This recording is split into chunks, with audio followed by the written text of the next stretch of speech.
አልጋ ተሸክሞ መሄድ። እስኪ በሉ ሁላችሁ እንድገመው፣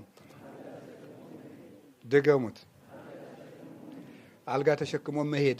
እንግዲህ ይህንን የምንማማረው የዛሬው ሰንበት አራተኛው ሰንበት መጻጉዕ ነው የሚባለው። መጻጉዕ ማለት በግዕዝ ቋንቋ ድዊ፣ በሽተኛ፣ ታማሚ ማለት ነው እና ጎልቶ የሚተረከው 38 ዓመት ተኝቶ የነበረው ሰው ታሪክ ነው።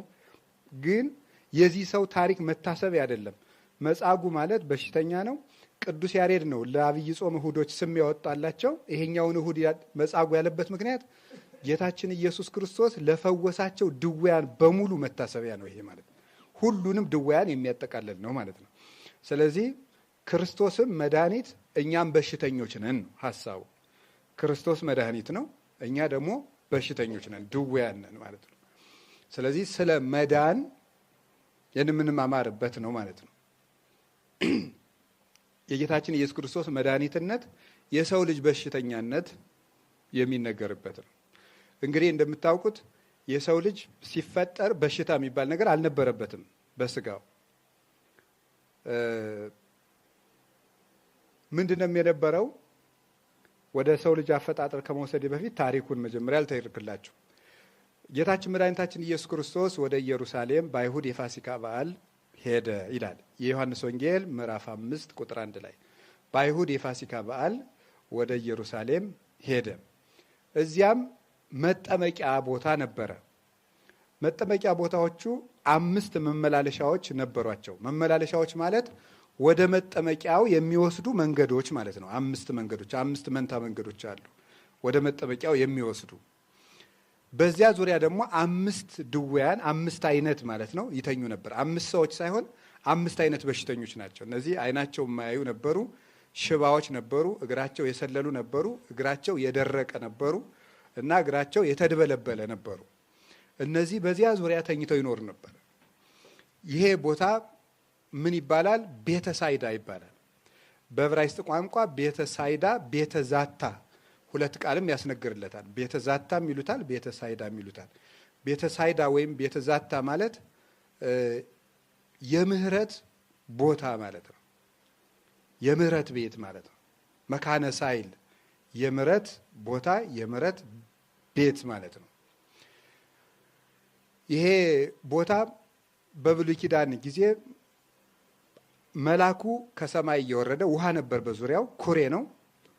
ያንን ኩሬ ከቄድሮን ወንዝ ወይም ቄድሮስ ወንዝ፣ ቄድሮስ ይለዋል፣ ከሱ ተጠልፎ የመጣ ውሃ ነው።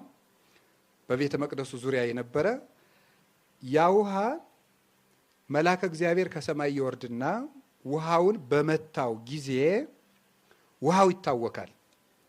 ውሃው ሲታወክ ቀድሞ የገባ ሰው ከዚያ ቦታ ይፈወሳል።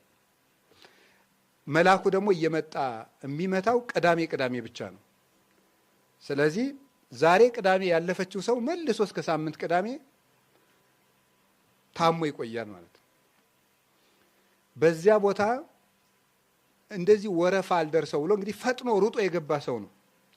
ወይ ራሱ ከጉልበት ያለ ሰው መሆን አለበት፣ ወይ ተሸክመው የሚወስዱ አስተማሚ ሰዎች ያሉት ብቻ ነው የሚድነው ማለት ነው። ይሄ ሰው ግን መንቀሳቀስ ስለማይችል 38 ዓመት በዚያ ወድቆ ተኝቶ ይኖር ነበረ። እንግዲህ ጌታችን መድኃኒታችን ኢየሱስ ክርስቶስ ወደዚህ ሰው ነው የሄደው። በዓል ለማክበር ይሄንን ሰው ለማዳን ወደ ኢየሩሳሌም ሄደ። አሁን ይሄንን ካልኳችሁ እሱ ምን አለው? ሄዶ አንተ ሰው መዳን ትፈልጋለህ አለው። ሰው የለኝም እንጂ አዎ መዳን እፈልጋለሁ። እኔ በመጣሁ ጊዜ ሰዎች ተቀድመውኝ ይወርዳሉ እና 38 ዓመቴ ነው እዚህ የተኛው አለው። ጌታችን ኢየሱስ ክርስቶስ በል ተነስና አልጋህን ተሸክመህ ሂድ አለው። ዮሐንስ ወንጌል ምዕራፍ 5 ቁጥር 8።